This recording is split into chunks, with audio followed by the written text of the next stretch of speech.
un guide suprême caché, des enveloppes scellées, des coursiers à moto, un blocus naval et la course de Trump pour proclamer la victoire avant même que l'accord existe. Voilà le moment où la guerre de l'Iran, la pression de Washington et l'artère énergétique du monde entrent en collision. L'Iran vient d'envoyer son guide suprême à la table des négociations. Pas un ministre des Affaires étrangères, pas un diplomate. Le guide suprême lui-même, Mojtaba Khamenei, l'homme qui a hérité du pouvoir après que l'Amérique a tué son père, une possibilité que personne n'avait vraiment cartographiée dans ses scénarios de planification. L'homme qui se cachait dans un lieu tenu secret, blessé, isolé, communiquant avec le monde extérieur uniquement par des messages manuscrits transmis par des coursiers à moto à travers des routes de montagne. Cet homme vient de prendre la décision stratégique la plus lourde de conséquences de toute cette guerre. Il a donné le feu vert. Et quand Mojtaba Khamenei donne le feu vert, le monde entier le remarque. Plaçons le décor. Parce que pour comprendre tout le poids de ce qui vient de se produire à Islamabad, il faut comprendre qui est vraiment Mojtaba Khamenei. Il faut comprendre dans quel état il se trouve. Et il faut comprendre pourquoi son apparition soudaine dans ce processus diplomatique n'est pas seulement surprenante, elle est sismique. Le 28 février 2026. Les États-Unis et Israël ont lancé des frappes aériennes coordonnées contre l'Iran dans l'obscurité précédant l'aube.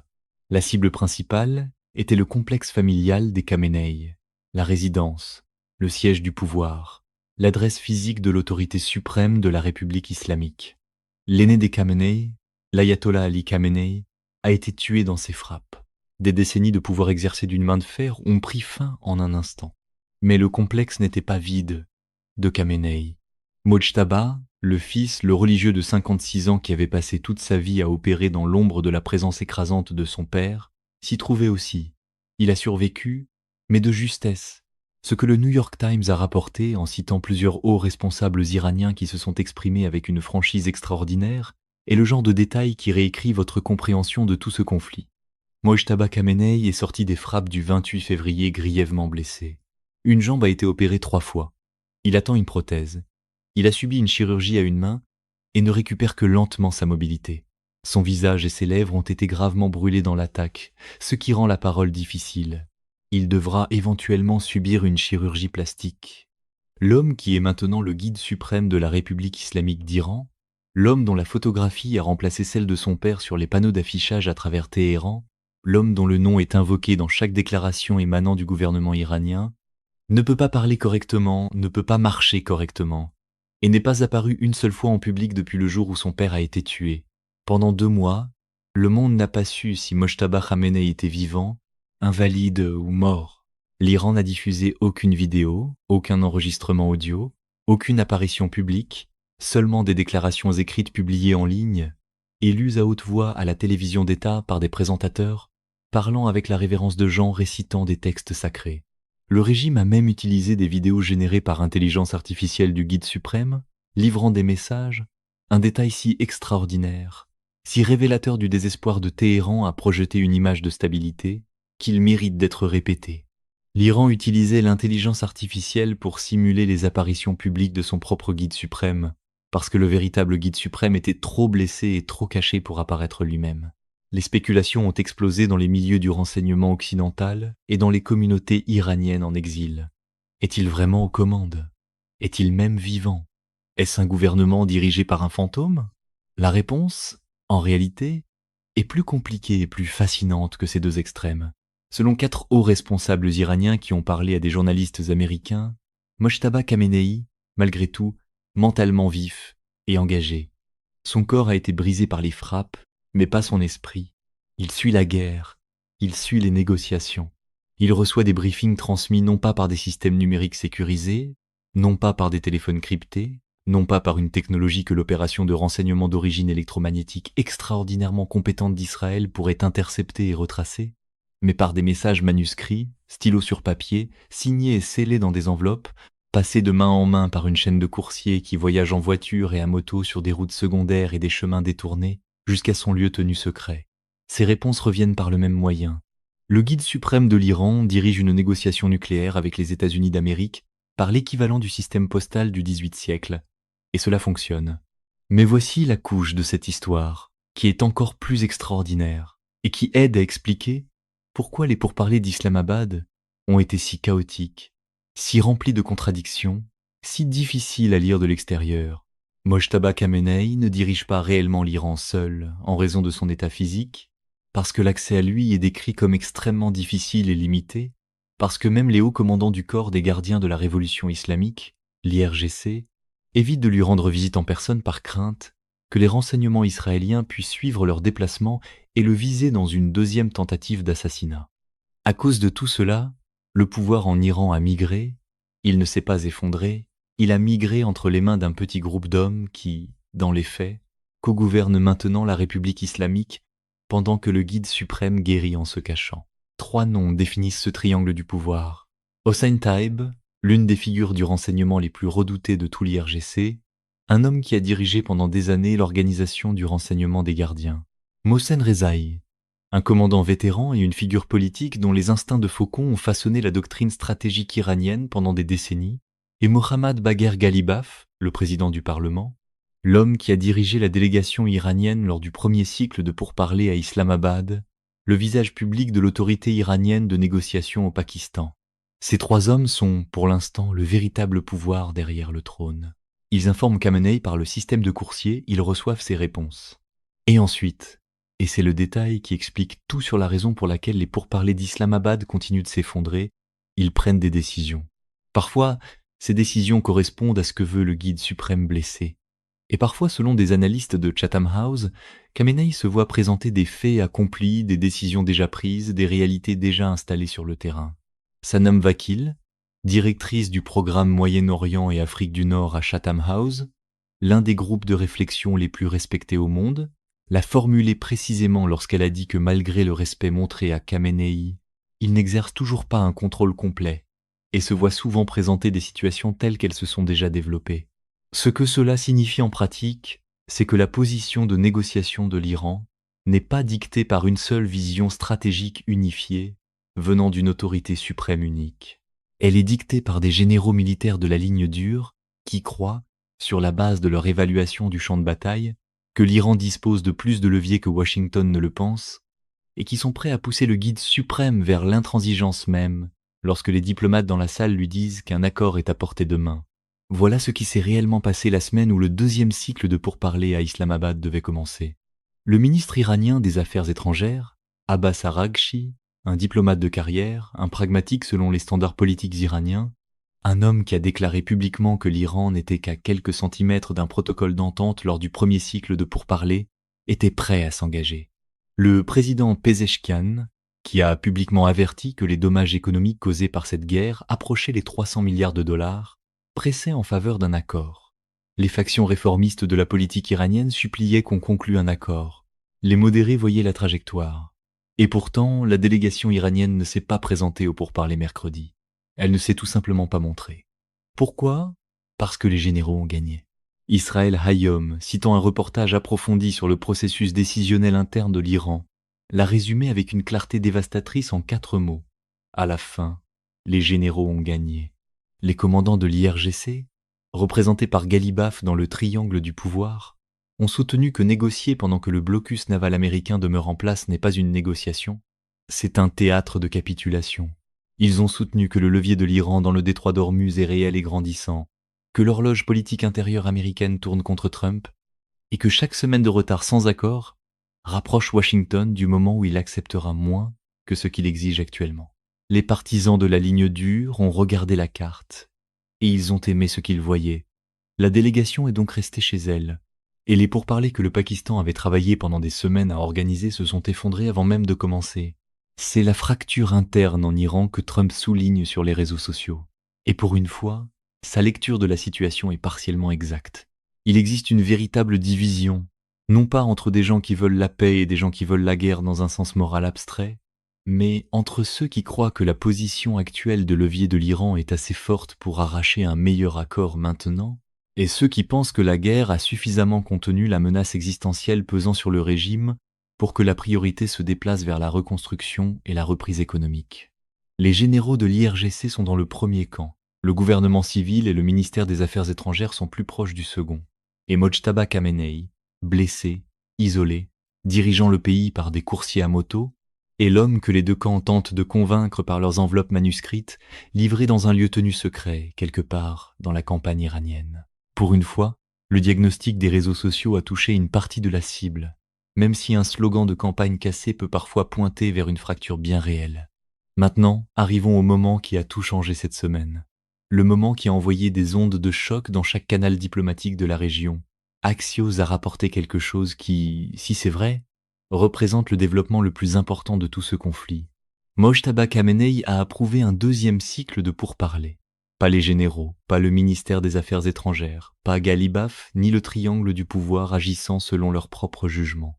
Khamenei lui-même, l'homme caché, l'homme communiquant par des messages manuscrits livrés par des coursiers à moto, cet homme a regardé les briefings arriver dans des enveloppes scellées, a réfléchi à ce qu'on lui disait, a pris un stylo avec la main dont il récupère lentement l'usage, et a écrit sa réponse. Oui, allez-y. L'importance de cela ne peut pas être surestimée, parce que dans la République islamique d'Iran, la parole du guide suprême est, sur les plans constitutionnels, idéologiques et pratiques, l'autorité finale sur les questions de guerre et de paix. Quand l'aîné Khamenei était vivant, aucune décision stratégique majeure ne avançait sans sa bénédiction. La même logique s'applique à son fils. Quand Mojtaba Khamenei donne le feu vert aux négociations, les généraux de l'IRGC ne peuvent pas simplement le contourner. Ils peuvent retarder, ils peuvent imposer des conditions, ils peuvent rendre la vie du ministère des Affaires étrangères difficile, mais ils ne peuvent pas défier ouvertement une directive explicite du guide suprême sans déclencher une crise constitutionnelle qui ne profiterait à personne dans le contexte actuel. Le feu vert de Khamenei a été le déverrouillage le plus important de tout le processus diplomatique depuis l'annonce du cessez-le-feu le 7 avril. Et puis la contradiction, comme toujours dans ce conflit, la contradiction. Le porte-parole du ministère iranien des Affaires étrangères est allé sur X et a publié qu'aucune rencontre n'est prévue entre l'Iran et les États-Unis. Des agences de presse semi-officielles iraniennes ont rapporté que le ministre des Affaires étrangères Araghchi ne parlerait pas avec des responsables américains même s'il se rendait à Islamabad. Nour News, affilié au Conseil suprême de sécurité nationale de l'Iran, a confirmé la même position. La télévision d'État iranienne a dit au public iranien qu'aucune délégation n'était partie pour des pourparlers. Pourtant, simultanément, Araghchi lui-même a annoncé qu'il partait pour ce qu'il a décrit comme une tournée opportune à Islamabad, Mascate et Moscou. Il est arrivé à Islamabad tard vendredi soir, a rencontré des responsables pakistanais, présents dans la même ville que la délégation américaine qui était en route. Ce qui se passe ici n'est pas de la confusion. C'est une chorégraphie, délibérée, calculée, nécessaire sur le plan intérieur. L'Iran ne peut pas être vu par sa propre population, par son armée, par ses partisans de la ligne dure, comme se précipitant à la table en réponse à la pression américaine. Dès que la direction iranienne semble impatient de négocier, le récit de l'IRGC selon lequel le régime négocie sous la contrainte, qu'il capitule, devient plus difficile à réfuter. Alors, l'Iran dit publiquement qu'aucun pourparler n'est prévu, tout en envoyant simultanément son ministre des Affaires étrangères dans la ville où les pourparlers se tiennent, pour se retrouver dans le même bâtiment que les gens qu'il dit ne pas rencontrer. Ce n'est pas de l'incohérence, c'est une diplomatie de sauvegarde de la face dans sa forme la plus sophistiquée. Les deux camps peuvent raconter à leurs publics nationaux une histoire différente sur le même ensemble d'événements. Washington appelle cela de la pression, Téhéran appelle cela de la dignité, et le public reçoit un autre épisode de théâtre diplomatique où tout le monde jure ne pas faire ce que tout le monde voit en train de se faire.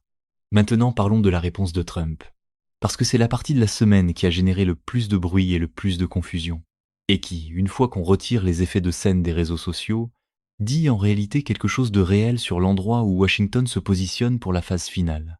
Lorsque la nouvelle est tombée que Mojtaba Khamenei avait donné le feu vert aux pourparlers et qu'Araghchi se dirigeait vers Islamabad, Trump a fait ce que Trump fait toujours. Il est allé immédiatement et maximalement sur la place publique. Il a dit aux journalistes depuis la pelouse sud de la Maison-Blanche que les États-Unis étaient très près de conclure un accord avec l'Iran. Il a dit que l'Iran avait totalement accepté l'absence d'armes nucléaires. Il a dit qu'ils avaient accepté presque tout, et il a de nouveau évoqué la possibilité de se rendre lui-même à Islamabad pour signer l'accord. Dans le manuel de Trump, l'accord peut encore être invisible, mais le tour de victoire doit arriver entièrement télévisé et en avance sur l'horaire. La porte-parole de la Maison-Blanche, Caroline Leavitt, a confirmé sur Fox News que Steve Witkoff et Jared Kushner partiraient pour le Pakistan samedi matin. J.D. Vance, a-t-elle dit, ne voyagerait pas cette fois, mais resterait prêt à s'envoler pour Islamabad si les pourparlers progressaient. La Maison-Blanche a déclaré avoir vu certains progrès du côté iranien au cours des derniers jours. Trump a dit que l'Iran allait faire une offre aux États-Unis, ajoutant dans le même souffle qu'il ne connaissait pas encore les détails de cette offre. Cette dernière phrase mérite qu'on s'y arrête un instant. Le président des États-Unis a annoncé que le pays avec lequel il est en guerre depuis 2 mois fait une offre pour mettre fin à cette guerre, tout en reconnaissant simultanément qu'il ne sait pas ce que contient cette offre. Rien ne dit mieux la clarté stratégique que d'annoncer l'offre avant d'apprendre ce qu'elle contient. Ce n'est pas une gaffe, c'est le style de négociation de Trump rendu en temps réel, projeter la confiance et l'élan sans attendre que le fond rattrape la forme, créer le récit d'un accord imminent comme outil pour générer de la pression. Pression sur l'Iran pour produire réellement l'offre qu'il a préannoncée, pression sur sa propre équipe pour produire des résultats qui correspondent à sa rhétorique, et pression sur les marchés financiers et les publics nationaux pour qu'ils commencent à intégrer un résultat qu'il n'a pas encore obtenu. La performance arrive d'abord, les documents viennent ensuite, et la réalité est poliment invitée à se mettre à jour avant la prochaine apparition médiatique. Le secrétaire à la Défense, Pete Hegseth, s'est montré un peu plus mesuré, mais pas de beaucoup. Devant les journalistes vendredi, Hegseth a déclaré au monde que l'Iran avait un choix important, une chance de conclure un accord, un bon accord, un accord sage. Puis il a lâché un détail qui doit être compris comme un signal militaire soigneusement calibré plutôt que comme une information opérationnelle de routine. Un deuxième porte-avions américain se joindra au blocus dans quelques jours. L'USS Gerald R. Ford est de retour dans la région, ce qui signifie qu'au moment où Witkoff et Kushner s'envolent vers Islamabad avec des rameaux d'olivier diplomatiques dans leurs porte-documents, les États-Unis construisent simultanément l'infrastructure militaire dont ils auraient besoin si ces rameaux d'olivier revenaient les mains vides. C'est la logique à 2 voies qui a défini l'approche américaine de tout ce conflit. Parler fort et déplacer plus de navires. Envoyer les diplomates et envoyer les destroyers simultanément. Créer un environnement où les décideurs iraniens, quels qu'ils soient un jour donné, comprennent que le coup de dire non n'est pas un retour au statu quo, mais une escalade de pression à laquelle ils ne se sont peu, être pas pleinement préparés. Le deuxième porte-avions n'est pas subtil, c'est un message. Un message qui dit que le blocus ne faiblit pas, que l'option militaire ne recule pas, et que l'idée selon laquelle l'Iran peut simplement attendre que Trump s'épuise et peut être un calcul à réviser. Le rameau d'olivier arrive avec un porte-avions stationné derrière lui, parce que la subtilité a apparemment raté le vol pour Islamabad. Mais voici le contre-argument auquel le camp stratégique iranien revient constamment. Et c'est un argument sérieux qui mérite une analyse sérieuse. Le blocus, malgré tout son théâtre et sa puissance navale, n'est pas hermétique. Lloyd's List a documenté au moins 26 navires qui l'ont contourné. L'Iran dispose de 160 à 170 millions de barils de pétrole, flottant dans des pétroliers à travers les eaux internationales. Des revenus qui étaient verrouillés avant le début du blocus et qui arrivent à Téhéran peu importe ce que fait la marine américaine dans le golfe d'Oman. Kenneth Katzman, l'ancien analyste de la CIA dont l'évaluation de la capacité financière de l'Iran à tenir est devenue l'une des plus citées dans ce conflit, a dit que l'Iran pourrait maintenir ses flux de revenus jusqu'en août. Août. Et même au moment où le deuxième porte-avions arrive, même au moment où le blocus se resserre, la Chine, le plus grand client pétrolier de l'Iran, a clairement fait savoir par l'intermédiaire de son ministère des Affaires étrangères qu'elle considère l'interdiction américaine du commerce chinois avec l'Iran comme inacceptable. La Chine ne réduit pas ses achats. Elle n'abandonne pas sa chaîne d'approvisionnement. Elle contourne le problème. Tout cela signifie que la rencontre diplomatique qui se tient ce week-end à Islamabad, la rencontre qui peut ou non être techniquement appelée une rencontre selon le porte-parole iranien, à qui vous posez la question, se déroule à l'intérieur d'un bras de fer plus large, dont les dynamiques fondamentales n'ont pas réellement changé. L'Iran contrôle toujours la sortie du détroit d'Ormuz. Les États-Unis contrôlent toujours l'entrée. 2000 navires sont toujours bloqués. 20 000 marins sont toujours coincés. L'économie mondiale continue de saigner avec le Brent au-dessus de $100 le baril. Et au centre de tout cela, un homme dans un lieu caché, en convalescence après plusieurs chirurgies, le visage brûlé, la jambe en attente d'une prothèse, communique ses décisions sur la guerre et la paix par des notes manuscrites livrées à moto. Voici ce que nous savons de ce qu'un accord devrait réellement contenir. Et pourquoi même le feu vert de Khamenei ne garantit pas que la distance entre les deux camps pourra être franchie ce week-end. Les premiers pourparlers d'Islamabad ont duré 20 et 1 heure. Selon le ministre iranien des Affaires étrangères Arakchi, les parties n'étaient qu'à quelques centimètres d'un protocole d'entente. Pourtant, aucun protocole n'a été signé, aucun cadre n'a été convenu. Et les deux questions qui ont fait échouer le premier cycle sont les mêmes deux questions qui détermineront le deuxième. Le programme nucléaire de l'Iran et le statut du détroit d'Ormuz. Sur la question nucléaire, les positions restent à des kilomètres l'une de l'autre malgré tous les progrès réalisés sur d'autres points. Les États-Unis veulent l'enrichissement zéro. Pas un enrichissement limité, pas un enrichissement plafonné à un faible niveau avec inspection. L'enrichissement zéro pour toujours. L'Iran a proposé une suspension de 10 ans suivie d'une décennie d'enrichissement à faible niveau. Trump l'a rejeté publiquement. Le chef de l'énergie atomique iranienne a déclaré que son pays n'acceptera pas de limite à l'enrichissement. Ce n'est pas un fossé de négociation qui se referme en un week-end. L'accord nucléaire original, le JCPOA, dont Trump s'est retiré en 2018, a nécessité 2 ans de négociations entre l'Iran et 6 puissances mondiales, avec des centaines d'experts techniques et juridiques, pour produire un accord qui n'exigeait même pas l'enrichissement zéro, mais le plafonnait seulement. L'enrichissement à 3, 67%. Ce que Washington demande maintenant est d'un ordre de grandeur beaucoup plus exigeant que ce que les meilleurs esprits diplomatiques du monde ont passé 2 ans à négocier en 2015. Et ils veulent que ce soit fait en quelques semaines. Sur le détroit d'Ormuz, la complexité est différente, mais tout aussi profonde. Après avoir déchiré l'ancien accord, en exiger un plus dur en une fraction du temps, est certainement une façon d'appeler les pompiers après avoir posé avec l'allumette. L'Iran vient de découvrir quelque chose sur lui-même à travers ce conflit. Il a découvert à quel point il détient du pouvoir sur l'économie mondiale simplement en contrôlant 33 km d'eau. Le premier vice-président iranien, Mohammad Reza Aref, l'a dit clairement. La sécurité du détroit d'Ormuz n'est pas gratuite. L'Iran ne va pas abandonner le levier qu'il a payé en sang et en douleur économique sans garantie blindée que les États-Unis ne se contenteront pas de réimposer des sanctions et de relancer la pression maximale dès que la crise immédiate sera passée. La position de l'Iran, façonnée par l'expérience amère d'avoir vu Trump quitter le JCPOA en 2018 malgré le respect de l'accord par l'Iran et que tout accord doit être durable, vérifié et appliqué par des mécanismes qui ne dépendent pas de la bonne volonté de la personne qui se trouve à occuper le bureau ovale.